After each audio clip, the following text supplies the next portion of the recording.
नियोजन मंडळाच्या अंदाजानुसार लोकसंख्येच्या टक्केवारी दारिद्र्य रेषेखालील लोकसंख्या या संदर्भात खालीलपैकी कोणता पर्याय बरोबर आहे 83-84 मध्ये ग्रामीण भागातील दारिद्र्य 46.6% आहे इतके होते.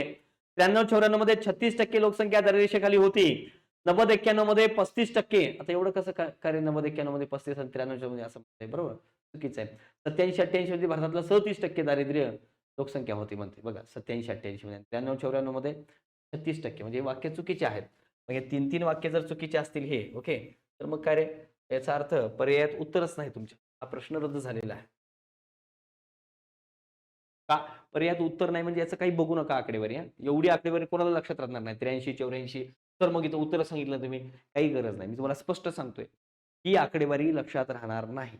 ओके जर असं काही आलं 93-94-94-95 तर तुम्ही लॉजिकली सोडवायचं सोडवा नाहीतर अन्यथा प्रश्न सोडवून टाका. ओके कधीही काय कमी कमी होत गेलेली आहे.